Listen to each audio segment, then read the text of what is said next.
So my script says this: a lady never reveals how many CPACs she's attended, but that was already in the introduction. It's 27. But this is tradition. I want to know how many you all have attended. So if this is your first CPAC, would you please stand?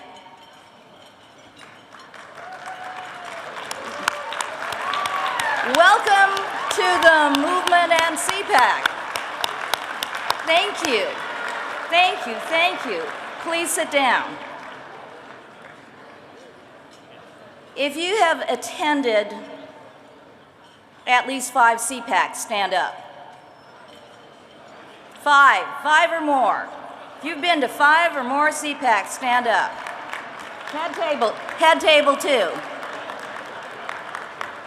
If you have been to more than 10 CPACs, remain standing. If you have been to more than 15 CPACs, remain standing. If you have been to more than 20 CPACs, remain standing. We applaud you. If you have been to more than 25 CPACs, remain standing. Look at our head table. If you have been to more than 30 CPACs, remain standing. We applaud you. Wow. Jameson, I can't see out there. Tom Winter, Morton, Richard Norman, you must have had face work. I don't know how you could have done 30.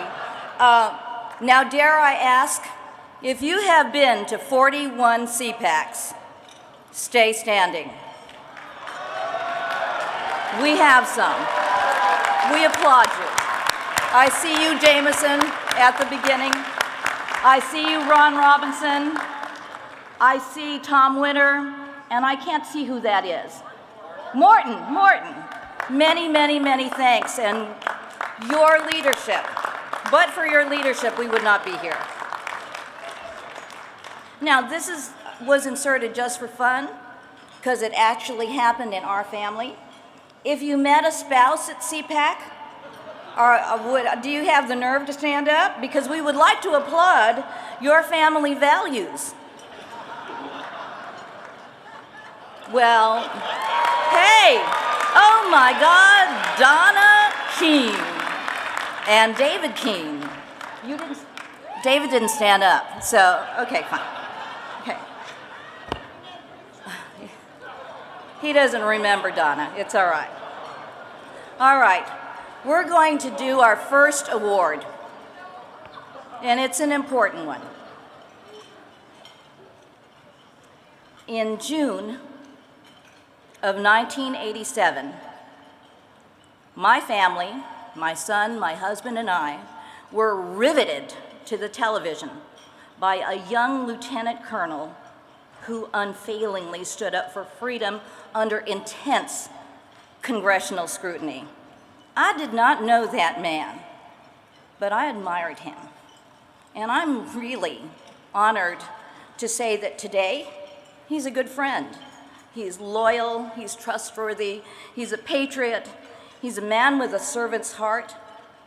He's the host of Fox News War Stories, the founder of Freedom Alliance, which serves our returning veterans. He's an NRA board member.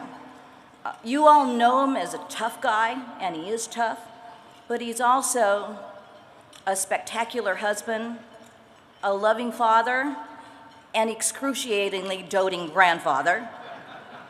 And he has devoted the rest of his life to caring for and supporting and remembering our returning veterans from these wars. I love him. Let's welcome Ollie North.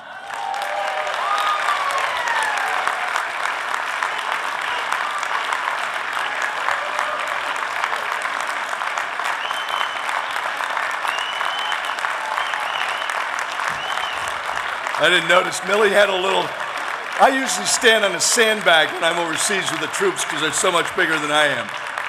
Thank you all very much. It's good to be back with you again. For those of you who missed this morning, I did say pink crayon, referring to red lines drawn by certain people. The American Hero Award is presented by the National Rifle Association Life of Duty Network to a person who has placed him or herself at risk for the benefit of others. That certainly describes our recipient this year. He was born and raised in Kentucky, enlisted in the United States Marine Corps in 2006, and deployed as a scout sniper in the same unit in which I served my first combat tour, Company K, 3rd Battalion, 3rd Marine Regiment.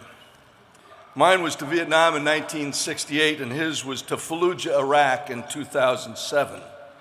A few months after returning from overseas, 3-3 was deployed again, this time to Kunar Province, Afghanistan, with a mission of training Afghan soldiers and police. On the 8th of September 2009, our recipient, then a U.S. Marine Corporal, was part of a combined U.S.-Afghan unit when they were ambushed by a numerically superior enemy force. Hearing over the radio that 4 U.S. team members were cut off, our guest this evening seized the initiative with a fellow Marine driving. He took an exposed position on the gunner's truck as they drove down a steeply terraced terrain in a daring attempt to disrupt the enemy attack and locate the cut-off U.S. team. Disregarding intense enemy fire and shrapnel wounds, he ventured 5 times into the ambush kill zone in an effort to recover wounded Afghan soldiers and search for the missing U.S. team members. On the 5th trip into the cauldron, he dismounted from the vehicle and moved under intense enemy fire on foot to locate and recover the bodies of his team members. Eyewitness participants in this terrible fight say that his daring initiative, unwavering courage, and devotion to his comrades in the face of almost certain death disrupted the enemy and inspired the members of the combined force to prevail against the numerically superior enemy. For his conspicuous gallantry and intrepidity, at the risk of his life above and beyond the call of duty, Corporal Dakota Meyer was awarded the Medal of Honor. Ladies and gentlemen, please welcome a real American hero, Sergeant Dakota Meyer, United States Marine Corps.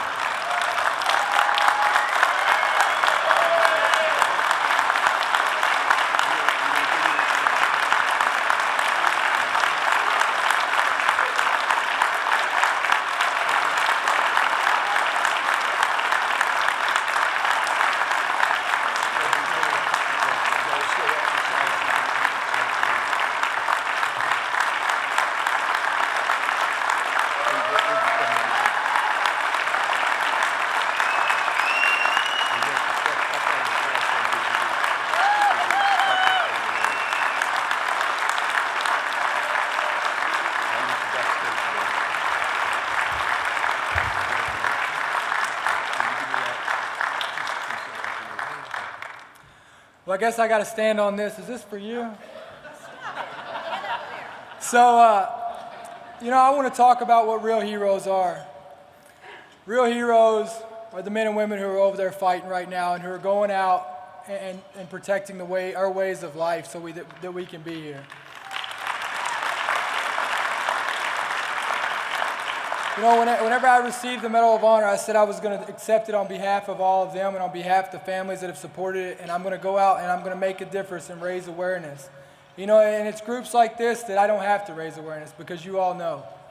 And I tell you, it's great to be here, and I want to reassure you that you all have done such a great job at being leaders and setting the way for my generation. And I'd say don't give up, because I want to tell you, we're not going to let you down. We always forget. Thank you. One thing I want to point out is that this is the longest war that we've been in. It was fought with all volunteer forces, and it was fought by less than 0.45% of our nation. And I want to tell you, it's men and women that are going over there and doing it, and that's going to be our next generation. So I want to promise you that with leaders like Congressman West and Colonel North, that we won't let you down. So thank you all so much.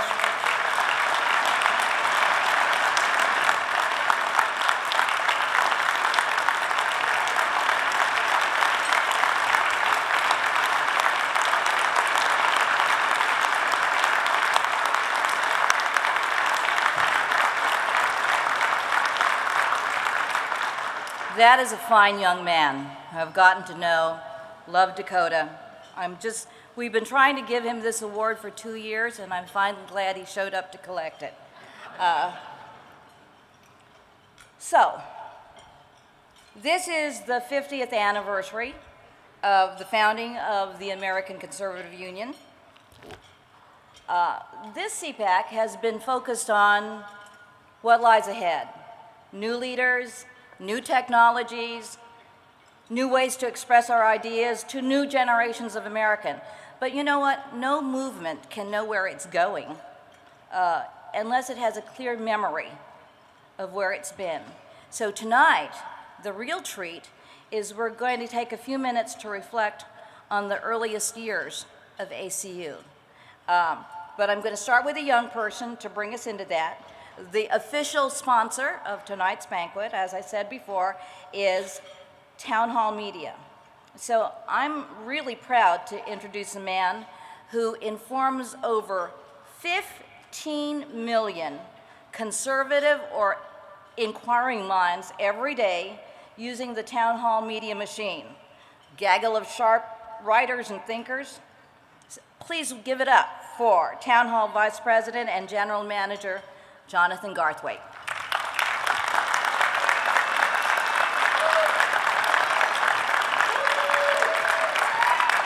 Thank you. Now I've always wanted to know what it's like to be 6'7".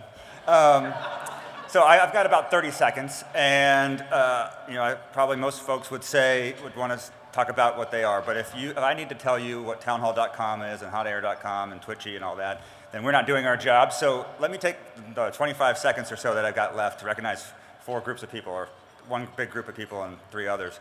The Town Hall Hot Air team is down here at table 5 and table 1, and you get all the credit for it. I also want to recognize kind of my sister in business now that we are in leagues with Eagle, Margie Ross, president of Regnery Publishing. 2 people I also want to mention because it's quite an honor to be here sponsoring the Reagan dinner. Never would have thought in a million years. Morton Blackwell dragged me out of Colorado 20 years ago and said, build me a website. And who the heck would have known I'd be standing up here. And Becky Norton Dunlop, where is she today? Becky Norton Dunlop, who mentored me in my years at Heritage. So that's all I really wanted to say. But please go to townhall.com, hotair.com, twitchy.com, bearingarms.com. So let's get on with business. In 1986, he founded Radio America, which now has grown to 400 affiliates with over 5 million listeners. Ladies and gentlemen, the president and voice of Radio America and one of our first executive directors of the American Conservative Union, Mr. Jim Roberts.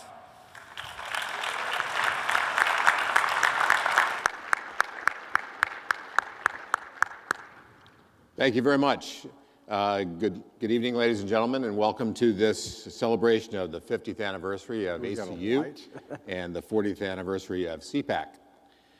This is the 38th time that I've stood at a podium at CPAC over the past 40 years, and obviously time has taken a toll. I've been asked by a number of people about this unsightly sling that I've been wearing, and I've told them, as I'll tell you, and I'll try to not bore you by shortening things. 1, joint pain. 2, 5 months ago, a visit to Obamacare website. 4 months ago, or 4 months later, I should say, procedure scheduled at Orthopedics R Us, recognized site by Obamacare website.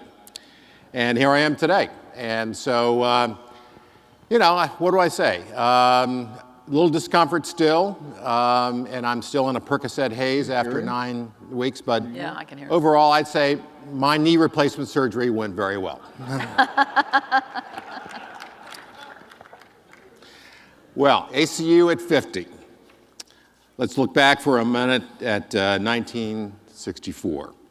In the immortal words of Vice President Joe Biden, it was the best of times, it was the worst of times. It was the best of times. In July of that year, Barry Goldwater accepted the Republican nomination for President of the United States. And conservatives took over the Republican Party. It was the worst of times. In November of 1964, Goldwater was buried in the Lyndon Johnson landslide, leaving conservatives defeated and dispirited, and leading many pundits in the so-called mainstream media to conclude gleefully that the young conservative movement was dead, finished, buried for good. But in late December of 1964, some 50 conservative leaders met in Washington, D.C. at what's now known as the Capitol Hilton Hotel to form a new umbrella organization for conservatives, which they named the American Conservative Union, or ACU. It was destined to become one of the most influential and most consequential political organizations in the whole history of the United States. Tonight, to discuss the role that ACU has played in the conservative movement and the legacy of that organization, we are privileged to have as our principal speaker one of the great heroes of the conservative movement, M. Stanton Evans. And as a fellow commentator of mine, an individual who was involved in a major way in the organization of the first CPAC 40 years ago, and who has gone on to play a significant role in the conservative movement in many roles since then, Becky Norton Dunlop. Becky's going to speak second, but I'm going to go ahead and give you a few highlights from her varied and noteworthy career. Becky is a fellow graduate of Miami University, where she headed the College Young Republicans. She was also a contemporary of mine for the first few years at ACU, and among other things was in charge of ACU's state affiliates, which grew in number to over 15 in those days. She's headed her own consulting firm, served in the Reagan administration in a variety of capacities, including Deputy Director to the President, served as Virginia's Secretary of Natural Resources in the George Allen administration, is a published author, currently serves as Vice President for External Relations at the Heritage Foundation, overseeing 3 of Heritage's key departments. She has served on presidential commissions and currently serves on numerous boards of directors, including that of ACU. Becky spends an average of 60 days or more a year on the road, promoting conservative values and the conservative cause. Please join me in giving a warm round of applause to Becky Norton Dunlop. Want me to come up there? I'm going to have Stan speak first. Okay, great. It's very confusing. And now we come to our what our featured speaker would call the piece of resistance, which is the introduction of our featured speaker himself. M. Stanton Evans is well known to many of you in the room, and he should be known to all of you in the room. One of the great figures of the modern conservative movement in many ways. Stan Evans is a graduate magna cum laude of Yale University. He became editor of the Indianapolis News at age 26, making him the youngest editor of a major daily in the country. He's the author of 8 books. I think that's right. He's been a syndicated newspaper columnist, commentator for CBS's Spectrum, founder of the National Journalism Center, which educated more than 1,000 young conservative journalists during his tenure. He is author of Young America's for Freedom's Sharon Statement, which is widely regarded as the finest distillation of conservative principles ever written. And I would urge all of you, especially the young people here, Google the Sharon Statement and read it. You need to know it, you need to memorize it. Stan is a 4-term chairman of the ACU, during which time many of ACU's ongoing programs, including CPAC, were put in place. A peerless raconteur, humorist, master of ceremonies, pop music authority, on and on. My one-time boss and someone I've known and looked up to for 48 years. Please welcome M. Stanton Evans. Thank you, Jim. Thank you very much, Jim, and thank all of you. It's an honor and a pleasure to be with you here this evening at another CPAC. Jim made a number of jokes about getting old. I consider him to be a kid. And I'll tell you about getting old. There are some downsides to it. There are two in particular. One is, and I've had trouble hearing Jim and some other folks, when you get old, your hearing starts to go. That's the first thing. And I forget what the second one is, but I'll probably think of it in a minute. And something else, I've never said this in public before. I've said it to Jim. And this is the first time I've ever said this to an audience like this. At my age, I'm now in my 80th year, I cannot keep up with the Kardashians.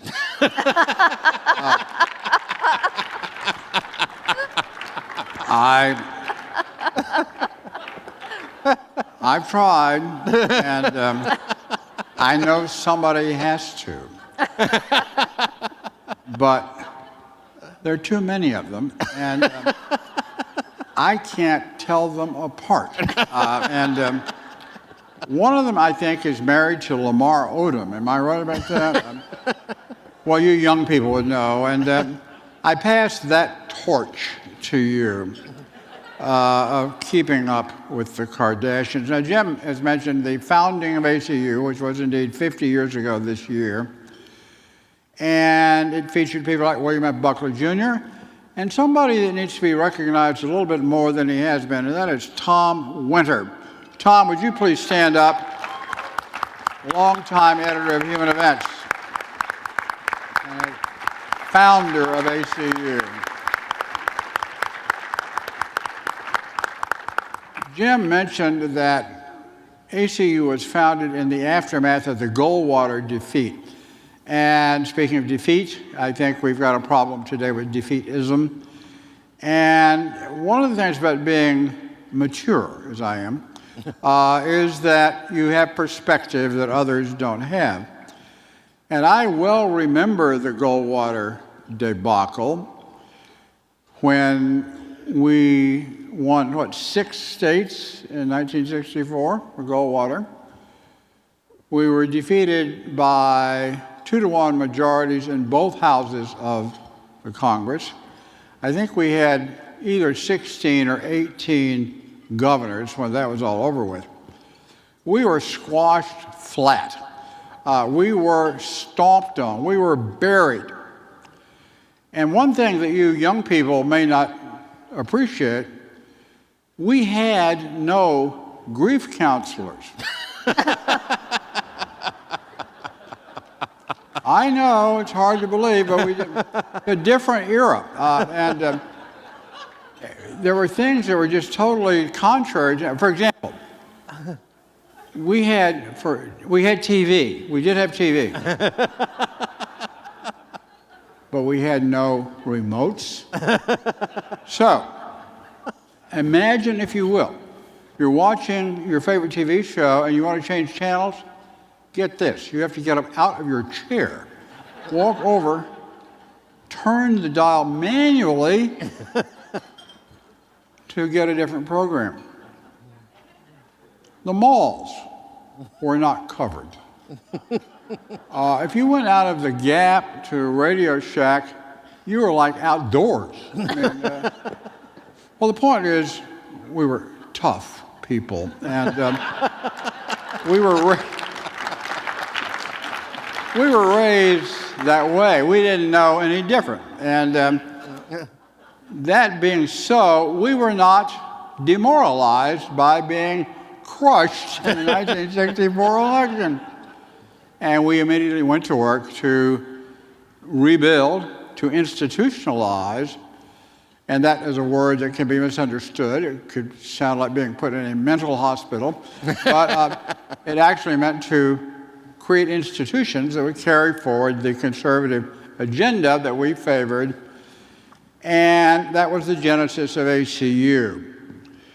And it was based upon this concept that there needed to be an independent force, separate from any party, Republican or Democrat, that would exert advocacy and influence in behalf of principles, not parties. And that has been the animating spirit of ACU from the get-go. Jim mentioned some of the activities that occurred in those years. When I was chairman of ACU, Jim was my executive director. Becky was our political director. She was only 7 years old at that time. But, it's a youth-oriented type thing. And so we did all kinds of good stuff. For example, the American Legislative Exchange Council was founded by ACU. And Jim and Becky were both involved with that. The Conservative Victory Fund, which I think was the first of the conservative PACs, was headed by Tom Winter at ACU. We had vote ratings that continue to this day, the ACU vote ratings. And we had a variety of publications, our Battle Line newsletter, and other publications. And I think the crown jewel of ACU activities in those days, institutionally speaking, was CPAC. And you're part of that tradition now yourself. And something else we had, and I'm going to get Becky to come back up here, was a series of state affiliates. And Becky was in charge of these state affiliates. And I would like to ask Beck if you would come back up here now and talk a little bit about the state affiliates, who they were, where they were, how you organized them, and how we met with them at CPAC. So please welcome back Becky Norton Dunlop. Thank you, Stan. You're welcome. Would I have about 3 minutes? Take 5. Yeah, take your time. Thank you so much, Stan and Jim. It's great to be reunited at this reunion. Thanks, Al, for allowing us to celebrate tonight. I was young, not quite 7, but working for ACU was my first full-time job after I graduated from Miami University. And there was a vision, and the vision was we were going to build an organization across the country, a grassroots organization of people who love liberty and the principles that we stood for at ACU. And I actually began my career, Stan, as a gopher. I would go for this and go for that. But I did work my way up in this very small organization to become the political director. At the time, we were beginning to organize in the states. And our goal at the national office was when people in the states came to us and said, we want to organize our state for conservative principles, we wanted to be right there alongside them. We knew we didn't know everything, that they were pretty smart folks, but we knew we could have some resources we could bring to bear. And I can tell you that many of the people who organized, from Idaho to Washington State, Jennifer Dunn was our state chairman out there, who then became a congresswoman, Oregon, California, Arizona, and then you came east, Nebraska, Colorado, Texas, Illinois, just right on to the east, North Carolina, up to Maine and down to Florida. We had conservative unions, or United Conservatives of Ohio. And these people were committed conservatives who then recognized that what they needed to do to elect a conservative president, in addition to standing tall in the states, was to get involved in the Republican Party structure. And we had people who then became part of the Rules Committee, the Resolutions Committee, the Platform Committee, and worked with great conservative leaders like Jesse Helms to help bring about the opportunity in 1976 to try and nominate a conservative president. But all across the country, we had these state affiliates, and these people rated their state legislatures. They organized, they brought in great speakers like M. Stanton Evans, William F. Buckley, just lots of the conservative leaders. Bill Rusher from National Review was a great asset of ours and worked with us closely. And they were the people across this country, just like the people who are in this room tonight, who wanted to really start those grass fires out there across the country for liberty. And you know something? we helped nominate and elect Ronald Reagan president. Sure So- did. I mention that just to say that it was a small team here in Washington. We knew we didn't know everything, but we knew that we had great allies, and we worked with them on marketing our ideas and publishing the works that they did and distributing them through direct mail and in other ways that were very creative across their states. And it was just a real honor and a pleasure to be a part of that team. And we elected Ronald Reagan president, Stan, so we must have been doing something right. I think you're right. Thank you very much. Thank you, Becky.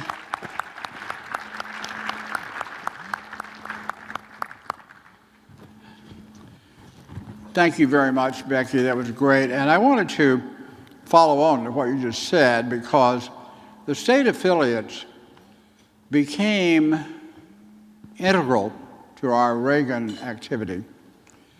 Something else that we did at HCU in the early 70s, we became plaintiffs in a court case called Buckley versus Vallejo, which was sort of a precursor to the Citizens United. And in essence, this decision by the court, the Buckley, and that was Jim Buckley, Senator Jim Buckley, who's still with us, thank goodness. Under that decision, it was clear that independent campaigns could be conducted by C4s or whoever, as long as they were independent.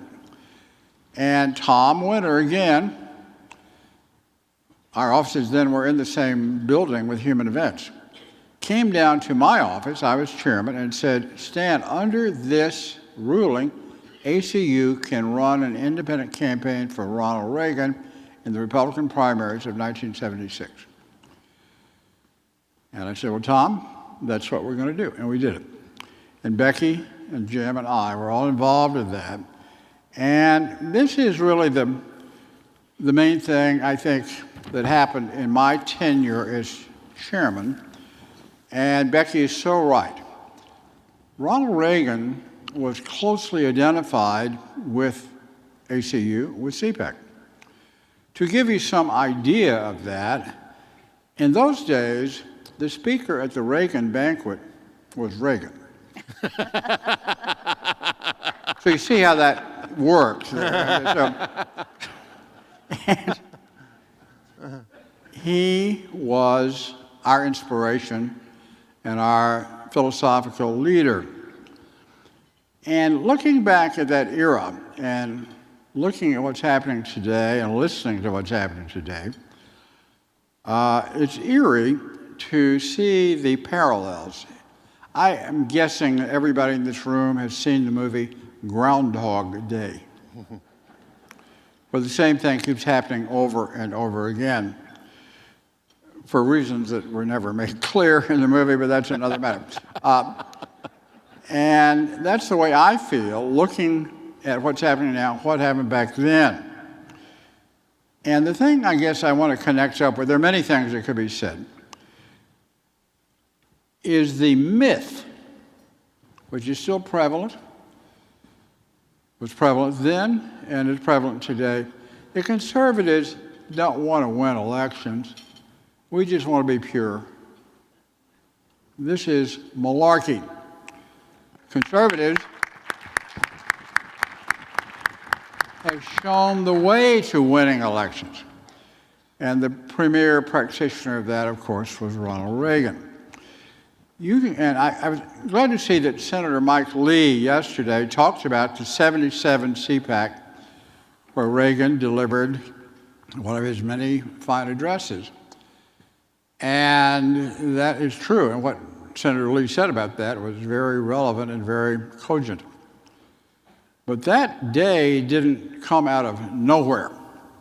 There was a long prehistory of Reaganism, Reagan activity, involving HCU and involving conservative grassroots activists all over the country.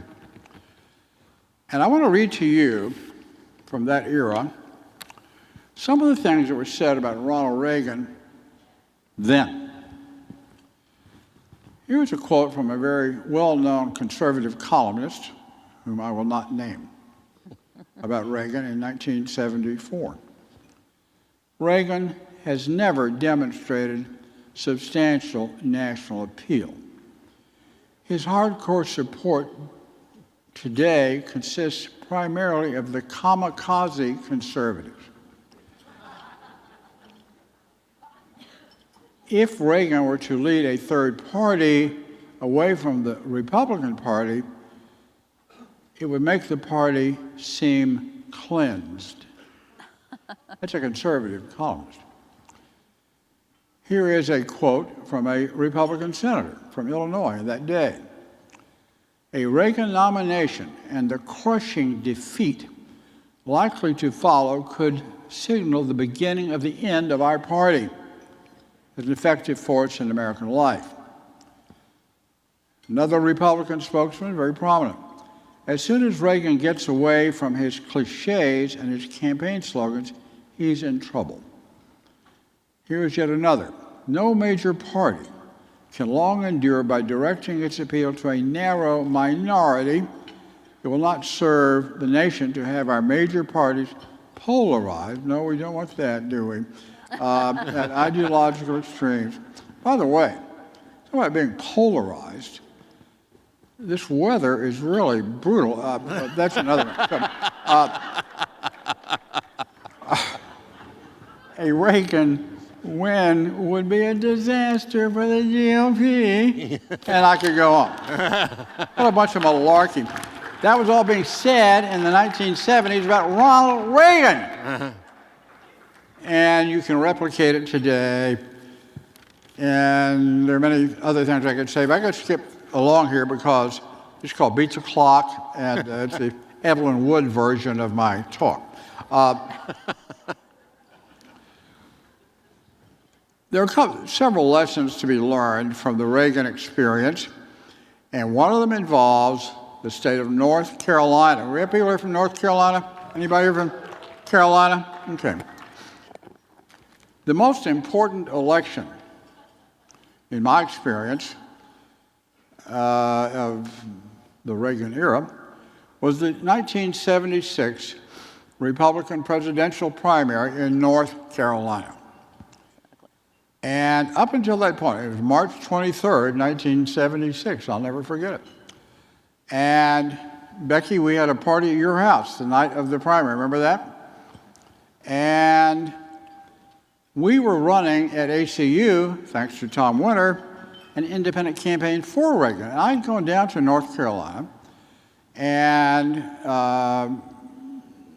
taken the temperature, I guess, of the state. And I had two press conferences. One was in Raleigh, the other was in Charlotte, and they were packed. There must have been standing room only 110 people in these cities in North Carolina for me. Well, they didn't know who I was, but they knew who Reagan was, and there was intense interest in Reagan. And I came back and told Tom and Jim and Becky and others, I said, you know, I think Reagan can win North Carolina. Well, that was not the conventional wisdom, was it? On the eve of the North Carolina primary, Governor Jim Holzhauser of North Carolina urged Reagan to get out of the race. And a group of other Republican governors were going to do the same thing. Indeed, and this is an inside baseball type story, there were people within the Reagan campaign who thought it was over, who thought that Reagan should step down, and the campaign had left North Carolina, wasn't there. But our local affiliate, headed by the late Joe Beard, North Carolina Conservative Union, was running our independent campaign in North Carolina, and I had met with him, and led by the late, great Senator Jesse Helms, another CPAC favorite, and an unsung American hero, Tom Ellis, who was the director of the Helms political operation. With some help from ACU, we ran ads and commercials on the radio. Even after the official campaign had left the state, we kept fighting. And we fought to the end, and Reagan won. Right. Reagan won.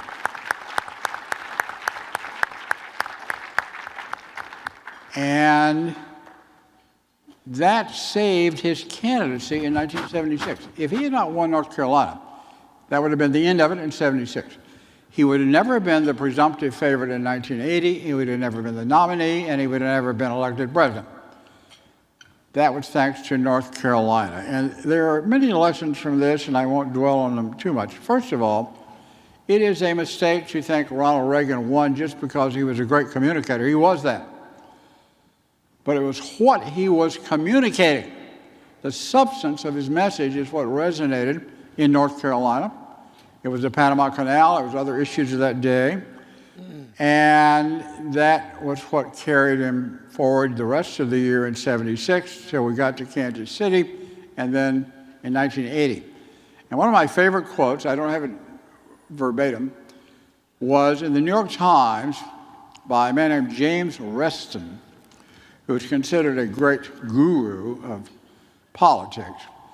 And I don't know about you, but I have something I call the New York Times rule, which says if you take what the New York Times says and turn it inside out, you get closer to the truth. And thank you very much.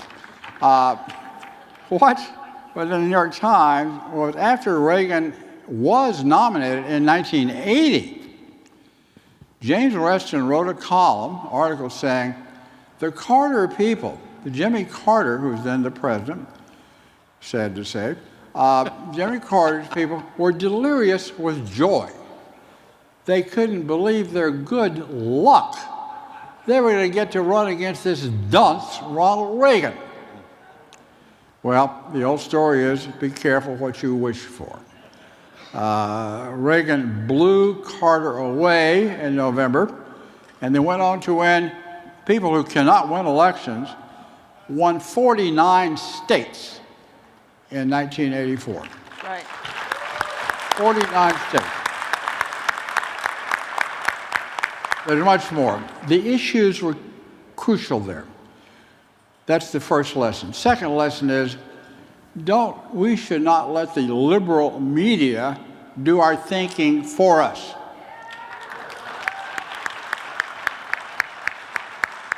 And we should not let them choose our candidates. Righto. And finally, we need to get off the defensive and go after the issues of this hour. There's so many of them, I can't.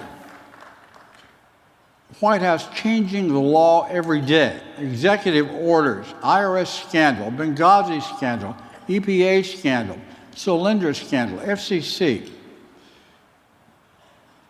If anyone else were president of the United States, this would not be a list of issues. This would be articles of impeachment.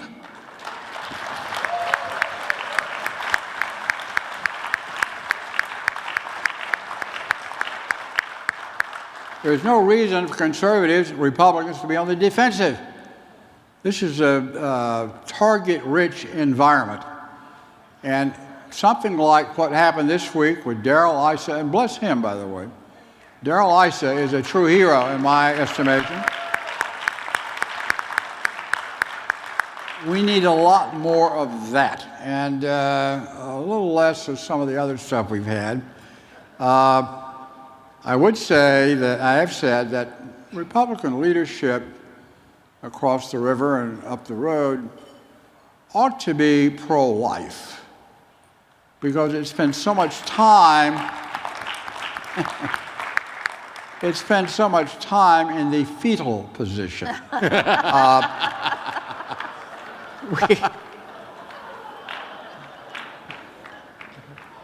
We need to get over that. We need, and I'm almost done here, the Republican Party needs to get up off of its knees.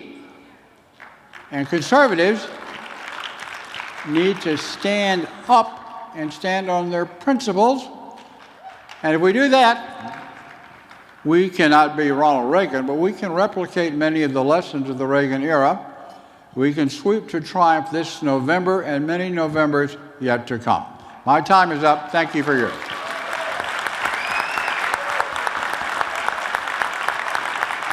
Great job.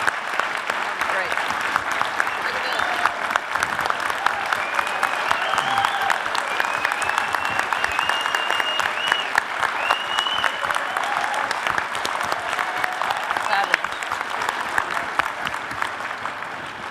Thank you very much, Stan. As I said before, one of the great heroes of the conservative movement. I hope you'll take what Stan said to heart, learn some history about our movement and where we've been. It'll be a great guide star for where we need to go. Thank you all for allowing us to stroll down memory lane. Becky, it's been great being back with you. As I mentioned at the Washington Times yesterday, 1974 to 75, that whole area was a great period to be alive for a young conservative. This is also a great time to be alive for young conservatives. Take the opportunity. We can win this year. Thank you very much. Happy birthday. Happy 50th ACU. Happy 40th CPAC. Thank you very much. Thank you. Thank you so much, Jim, Stan, and Becky, and Tom Winter for that stroll down memory lane. By the way, if you go to the ACU office, you will see pictures of Stan and Jim and Tom. They were all pretty sexy looking, let me just tell you. And I'm still trying to find a picture of Becky in a miniskirt. No luck, but I'm looking for it. For our next award, I'm honored to present to you the new chairman of the ACU Foundation, Carly Fiorina.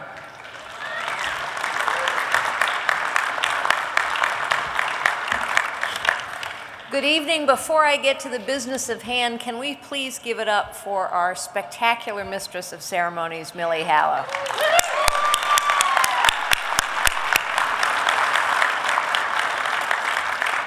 10 years ago, at an event honoring Jesse Helms, Wayne LaPierre and Jean Kirkpatrick were seated next to each other at the head table, much as the folks behind me are.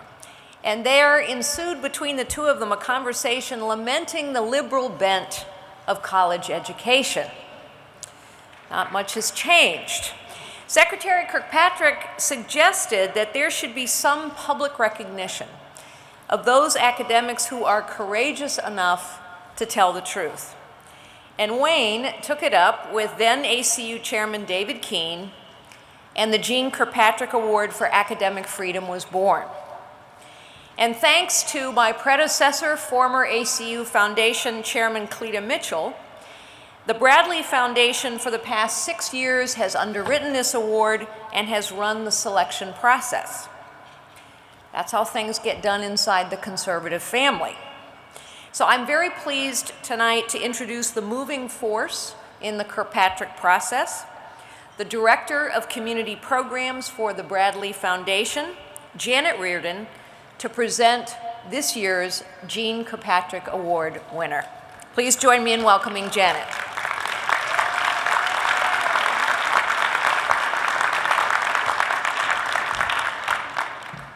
Oh, I'm totally digging this footstool thing. That's cool.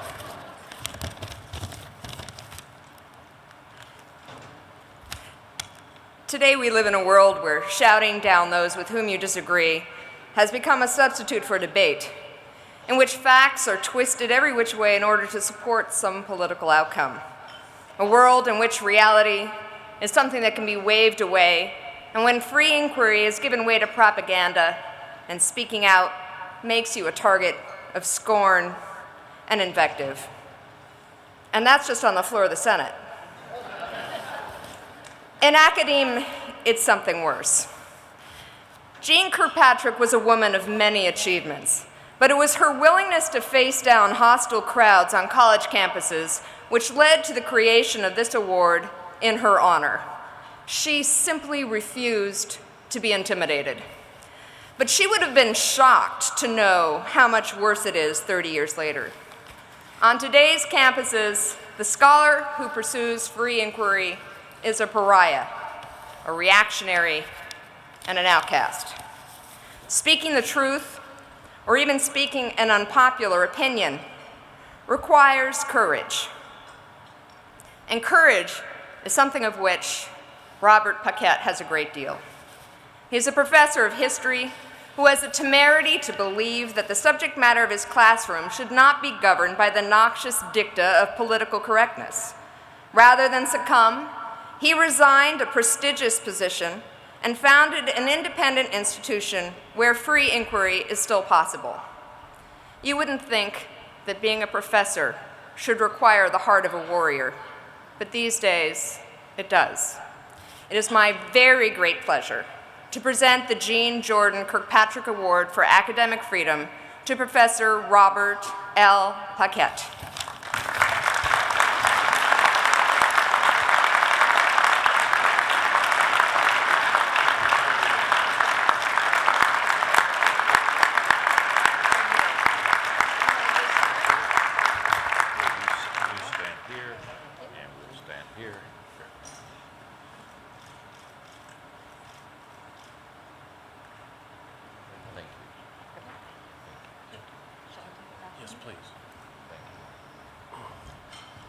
I have a voice that doesn't require microphones.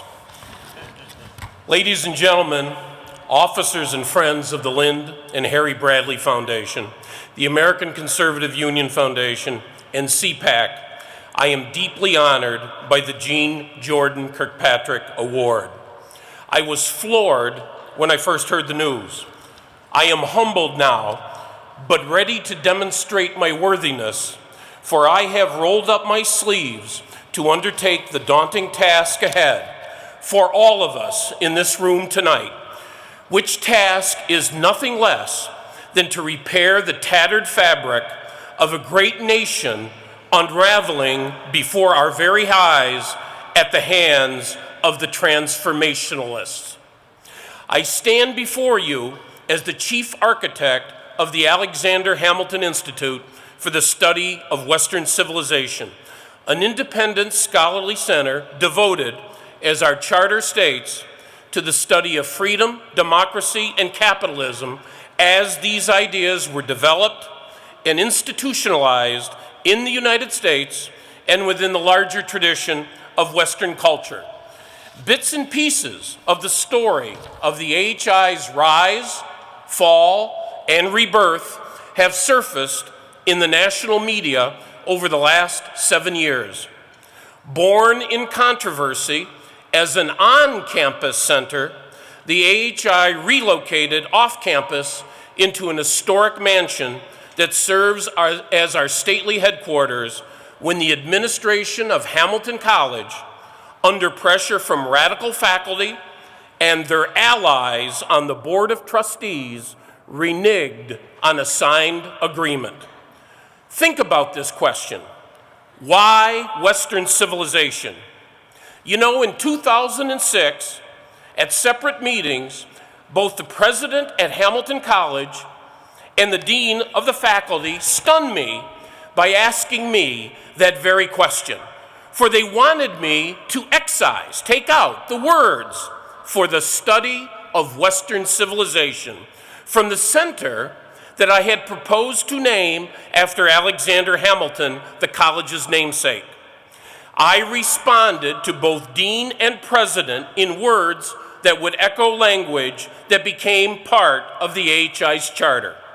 First, the idea of personal freedom had no equivalent in the vocabularies of non-Western civilizations until imported from the West.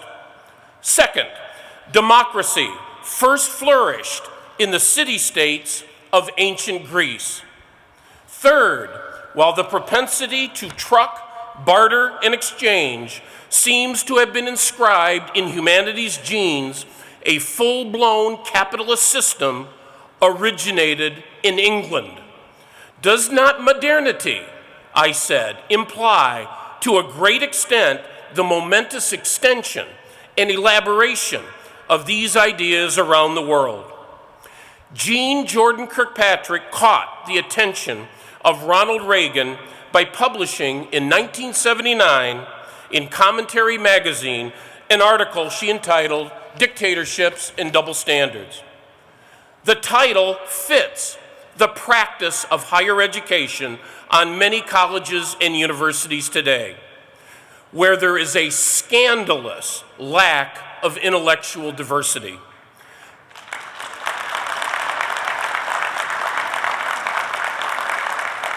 Think of this. At many of the most prestigious liberal arts colleges in the United States, departments of English no longer require of their majors the readings of Shakespeare. Departments of history mandate that its majors take multiple courses in non-Western history, but either have no requirement or a token requirement for American history.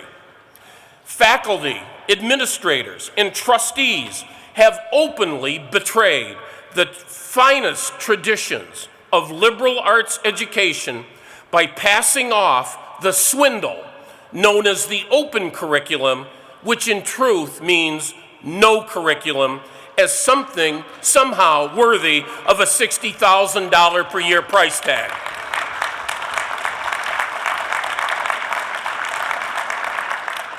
I have lived in the belly of the beast of higher education for 33 years as a practicing historian. The animating principles of that great experiment in Republican government, I tell my students, centered on the defense of limited government, voluntary exchange, private property, and civil freedom. Does anyone in the audience tonight believe that more than a tiny fraction of students graduate from college these days with a deep and abiding appreciation of the worth of these principles? Or is it more likely that a substantial number of students graduate able to parrot one or another fashionable and distortional discourses of victimology, in which we see, and here I paraphrase from any number of listings in college catalogs, the intersections of class, race, gender, and sexuality.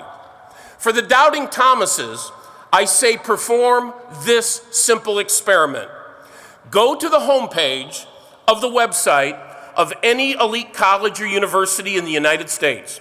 Activate the search engine by plugging in such words as social justice, sustainability, diversity, multiculturalism, sexism, racism, Marx, activist, and identities.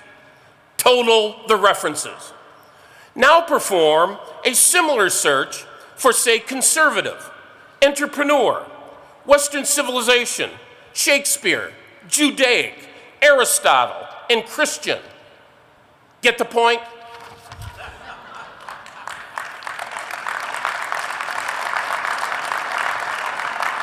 Republican government, as Jeane Kirkpatrick understood, requires for its very survival a certain kind of civic culture that makes heavy demands on the citizenry to do what is necessary for the defense and preservation of vital constitutional principles. That spirit draws energy from tradition. No tradition, however worthy, grows richer or stronger by lying fallow. Traditions are embodied givens, the rock on which we deliberate in searching for proper ends in ever-changing circumstances. Traditions must be fought for. What is the good, the true, the just, and the noble can be lost in remarkable quickstep through political expediency, intellectual bankruptcy, and moral cowardice. Do you hear me, Harry Reid?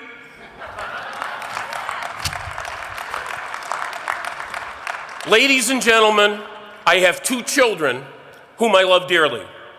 It appears to me ever more likely that they will inherit a world of domestic and global crises that pale next to those I have witnessed in my lifetime. I am not alone in sensing that the United States is in a state of palpable decline with consequences for the world that no living sage can foretell. I have committed myself in the time remaining to me to go out on my shield, to fight to the end for what is good and worthy in the Western and American traditions. Friends and supporters of this wonderful gathering, please know how honored I am to be here, how grateful I am for this moving recognition, and more than anything else, that I stand with you, primed, cocked, and loaded, on the line, cheek by jowl, ready to advance. God bless America.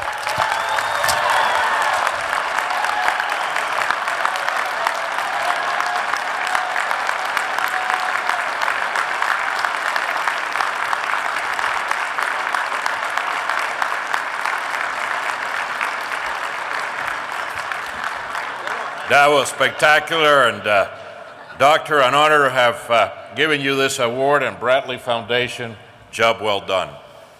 Ladies and gentlemen, we've discussed through yesterday and today, and we will tomorrow, with some superb speakers, the conditions of our government. And we've talked a lot about conservative solutions to those crises that face our nation. But being a conservative is a way of life. For those of us who believe in limited government, understand that the tenements of our founding fathers included love of God, love of country, love of family, and the honor to be a patriot. We've honored a patriot. We've understood about academic freedoms. These are not issues of government, these are issues of the heart. This is the definition of the moral equivalent of being a conservative and reaching out for the stars in America. I purposely invited a keynote speaker in order to circle the wagons of what being a conservative is all about and the essential mission of conservatives to take back America. Because you see, these solutions are not all in government, and that's all we talk about. What can government do to fix this or do that? Conservatives are about limited government. If individuals in this country assume greater responsibility, if they assume the true duties and responsibilities of my mom and dad, if kids had a loving home, we wouldn't be where we are today. And so those aspirations that we look forward to are best expressed in the man I'm about to introduce to you. You know, I've had a lot of joy in my life when my wife Deanna and I got to meet James Robinson and his wife Betty. And in prayer with them, we realized that we had the gift of earning some good new friends. He was born in Pasadena, Texas, began his ministry at the age of 18. He's an evangelist, televangelist, but has lived a life that's truly a miracle of God. Ladies and gentlemen, he's a powerful crusader, an inspirational conservative. Join me in welcoming Reverend James Robinson.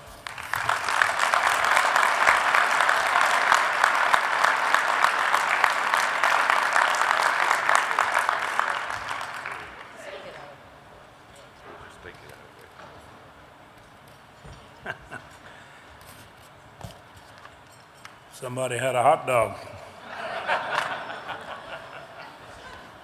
I hope that you're able to stay with me for just a few more minutes. I long ago ceased having to look for a place to speak, so when I go somewhere, I really want it to be by divine assignment. And I've spent the last 25 years on the mission field. Hi, Phyllis. I'm on a mission field here. I really have come because I believe God wanted me to come, and because I believe I'm speaking to the people who in so many ways you hold the future hope of America in your heart and in your mind. I hope you can stay awake. I was speaking in a big crusade in Alabama, and a little boy fell asleep, and I said, "Lady, wake that little boy up." She said, "You wake him up, you put him to sleep."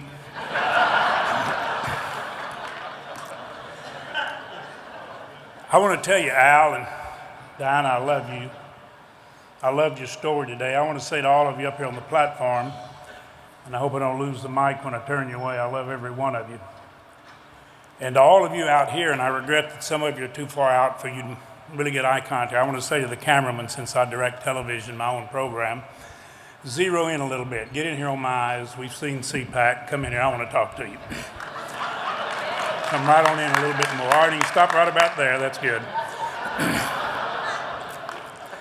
Because I really did come to talk to you. Now, Foster Freeze, he's my buddy. He said, now listen, James, you know how to talk to the free market crowd. He said, you can talk to any crowd. He said, you can talk to the faith crowd. He said, we got to teach the faith crowd how to talk to the free market crowd. We got to teach the free market crowd to understand and appreciate the faith crowd.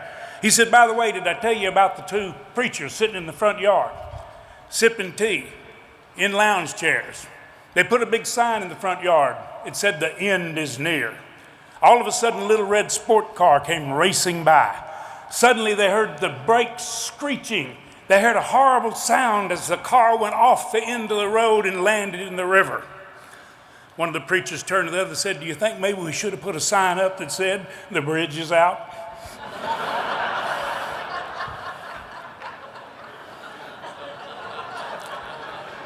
I'm going to tell you something. I've spent a lot of years in theological circles, and the church is sitting around talking about things that don't matter to a whole lot of people. So if you think I am a minister up here about to lay religion on you, you're wrong. But I want you to understand firsthand that I'm here to talk to you about relationship. And I want to start with one point that I want you to consider. Have you ever noticed the smaller God becomes in an individual's life or in a nation's life, the larger another controlling factor seems to move into the scene? For us, it's an excessive, out of control, overreaching federal government. And it is out of control, giving rotten oversight not to their money, but your money. They're not wasting their money, they're wasting your money. I want to remind you that the money they waste are the resources that God gave you the oversight of, the stewardship of. When are we going to begin to be stewards of what God has entrusted to our watch care? We've handed it off to the wrong sources. I said when I got up here, I love everyone at this table. I love every one of you. I wish I could sit at your table. You know one of the most moving experiences I've had since I got here? We had no hot water in our room. My wife likes a hot bath. Ice water. We called for help. After about 10 minutes, the superintendent that was to fix it came. He could barely speak English. He was Hispanic. He couldn't find out what was wrong. Can I tell you what happened in the few moments we were there? Noticing the broken English, I loved him. I wanted to let him know he was important. I wanted to let him know I appreciated his efforts. I didn't want to make him feel like he wasn't bright or wasn't appreciated. I watched him walk out of our room bewildered. He said, "I'm going to talk to someone else." But within about 45 seconds, he turned around and came back. He said, "I want to try something else." And in a matter of moments, he fixed it. No one was looking down their nose at him. Someone noticed him. The way God notices everyone on this planet, but they don't know we notice. And I want to say to all of my conservative friends, listen to me. As surely as the church holds hope, you hold hope. You understand economics. You understand how a healthy political system under the control of the people, a nation that has a government, not the other way around, as Ronald Reagan said it in his inaugural address, number one.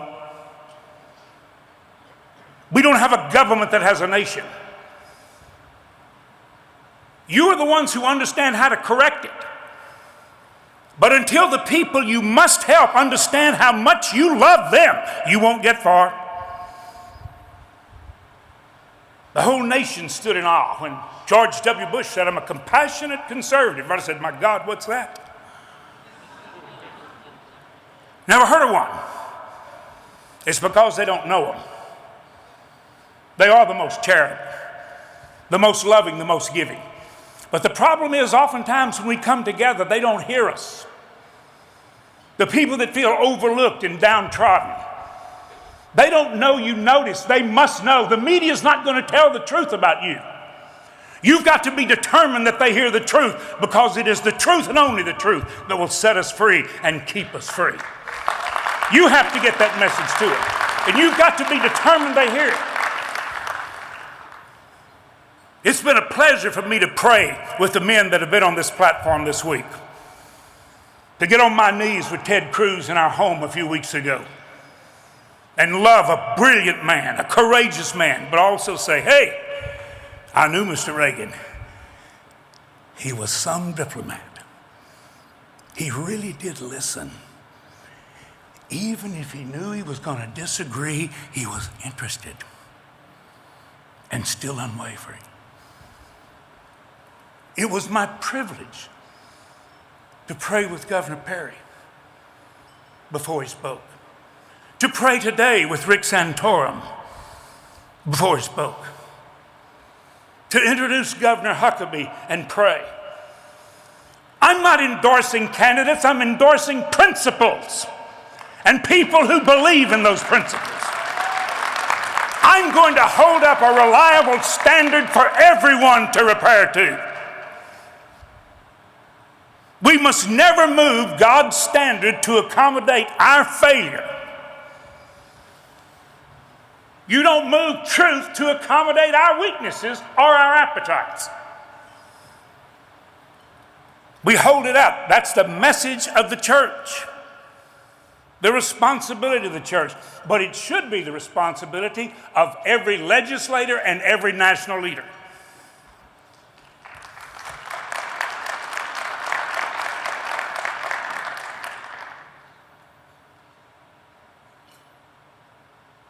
Do you love the people? You do. They must know that. They must know that you care so deeply. If you want your children to respect the boundaries you put in place to extend their life and their joy, which is why God gave Israel boundaries, to extend their life and their blessing and their prosperity, not to limit it. The boundaries of God are not prison walls. They enhance every area and every aspect of life and productivity. If your children think you're putting boundaries in place to protect your image and your reputation, you will fail with your children. I don't care how often you march them to church. They've got to know you've got their best interest. And everyone in this nation has to be convinced that we've got their best interest at heart. We love them, we care about them. We're not trying to protect our income source, the free market, which is absolutely critical. Do you realize that because there was a foolish farmer that thought only of himself, Jesus said, thou fool, this night your soul will be required of you. The problem was not the fertile field. Our problem is not wealth and prosperity. It's not money. Our problem is the excessive worship and love of money and the worship of success and prosperity. That's the problem. You can't do anything. The lack of money is a huge problem, and we're destroying our ability to create the wherewithal to meet any legitimate need. That has to be corrected, and you can correct it. But it's going to be corrected because people know that we love them and that the principles we hold dear are not just to protect our resources and what we understand about free market economy, but productivity and opportunity to give them the opportunity to see their dreams fulfilled and to be the children of a father who behave like a family so blessed and so prosperous they can bless the nations of the world. That's been our story. America has been the most prosperous, benevolent nation in history because we are compassionate. I have spent the last 25 years on the mission fields of the world. And every time we show people a need that can be met legitimately, they long to help because it works. They need to see that from you because I know it's true, but the media does not want them to hear that. I'm so grateful that we're honoring Ronald Reagan. Let me tell you the miracle of Ronald Reagan. You've heard a lot about it. Let me tell you the real miracle.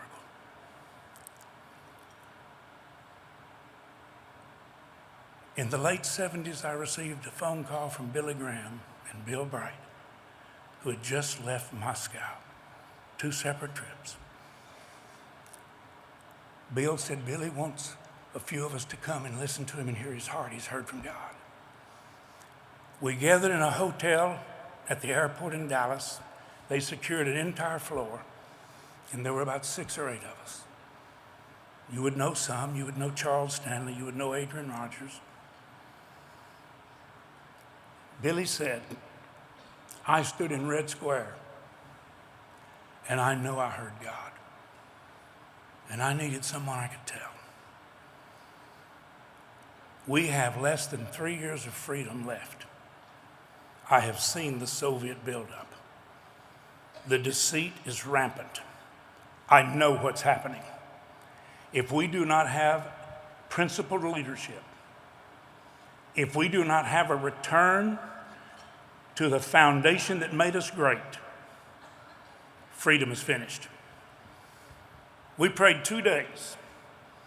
Billy said, I have been burned so many times in political settings with leaders. This one, I've got one assignment, pray.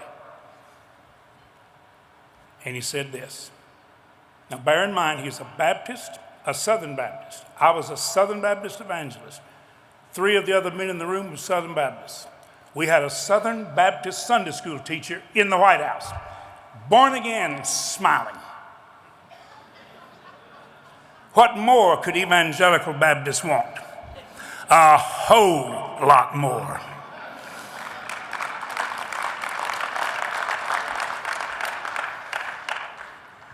And they said, do you think any of us could get to Mr. Reagan? Billy said, I think he might be the man. And I was blessed to be able to get to him, to talk to him, to pray with him. I don't know whether they have the picture where they can cut it up here, but I'd like you to put it up here. You'll notice if they can. Can you put that picture up here? Is it possible to do it? I'll give you just a moment, see if you can do it through the computer. They said they could. But this is Washington.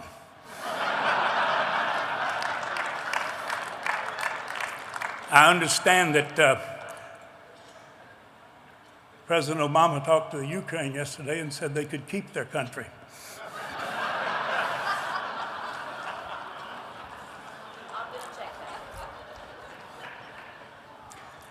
The picture shows a black-headed James Robinson seated in a very inexpensive motel room with Mr. Reagan. We've just had prayer. I have just told him what Billy Graham and the Circle of Preachers said. I talked to Jerry Naylor, his events coordinator, again this week, and I said, Jerry, tell me again what happened after that. So if you want to know, you call Jerry, he'll tell you. You can find him in Oregon. He followed Buddy Holly when Buddy was killed, but he was Reagan's events coordinator.